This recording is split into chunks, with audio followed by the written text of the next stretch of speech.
Good morning, students. This is the revision video of civics for class 9th. And in this video, we'll try to cover three different chapters. The first chapter is what is democracy, why democracy. After that, constitutional design. And the last chapter is electoral politics. So let us discuss one by one each chapters. The first chapter is what is democracy and why democracy. So in this particular chapter, we already discussed the definition of democracy. So first of all, we have to understand that the democracy is having wider meaning as well as limited meaning. So here the first meaning is written here, limited meaning, and limited meaning as the government. So basically democracy is nothing but the form of government. It is a form of government that is going to get elected by the ordinary person. Or ordinary person are going to elect their representatives, and their representatives are going to rule on behalf of public. So basically the limited meaning revolves around the government, and democracy is all about government. And if it is government, then it has certain features.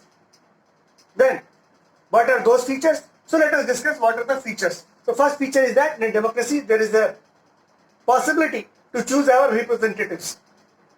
After that, one person, one vote. It means that every person having the right to cast only one vote without any discrimination, whether the person is rich or poor, he is entitled to cast only one vote. After that, there is a room for improvement in a democracy.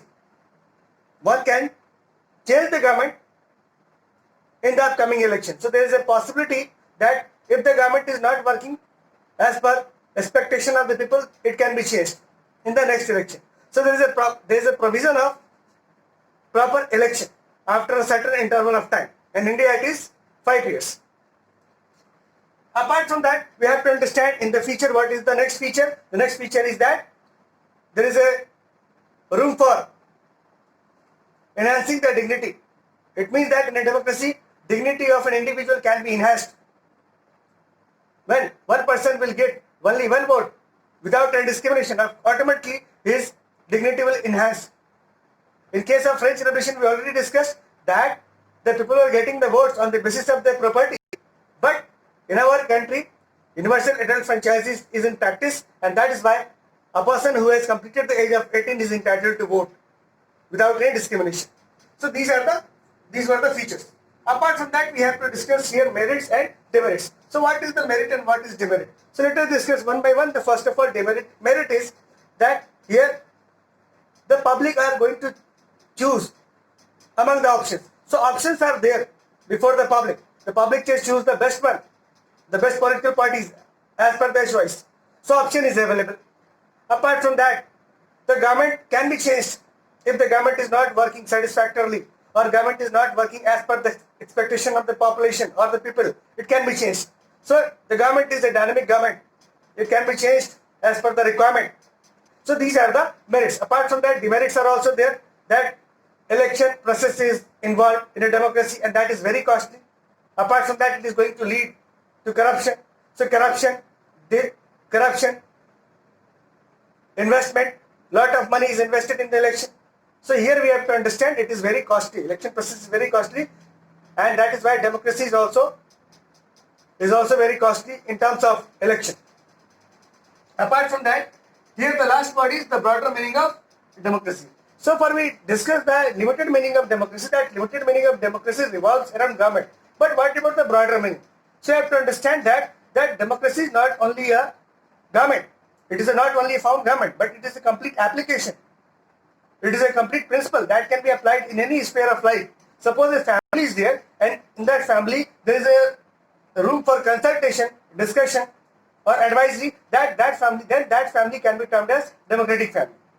Similarly, any institution is there which is going to give chance to its employee to tell, to suggest, then that organization can be termed as democratic organization. So basically, what is the wider meaning? That democracy is having wider application.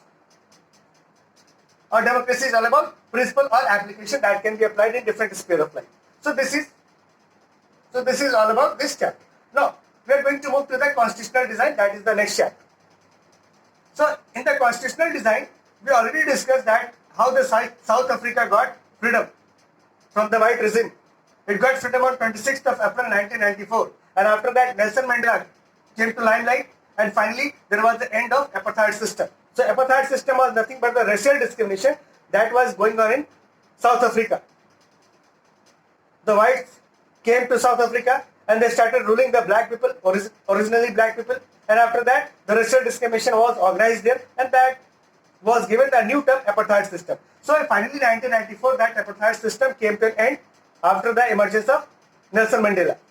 Nelson Mandela was also jailed for 28 years, but meanwhile when they came in 1994, he became the next leader of the country, and he suggested for a constitution, and in that constitution now it was decided that both the white and black will live together without any discrimination. So that was a unique concept, that was a unique type of constitution that was made, and it incorporated the white segment as well as black segment, and they both were held together for the improvement and development of the South African country. Now, the same thing, the same type of constitution making process was also going on in India. When India got independence in 1947, the Constituent Assembly was established. Now, even before that, in 1946, it was established, but actually, constitution making process was going on in that period. So, in the constitution making process, many people were involved from different parts of India. They suggested, they advised, and after that, finally, our constitution was made, and it took almost 3 years, So, our constitution making process was a very complex process, but altogether, it became successful. And it included various good points from different parts of the world. It copied various good aspects from different parts of the world, like America, like Canada, like France, like Japan. So the constitution was finally ready by incorporating different good points. Now after that, the most important point was that the preamble. So what is the preamble? Preamble is nothing but the mirror of the constitution. After looking at the preamble, you will get the entire idea about the constitution.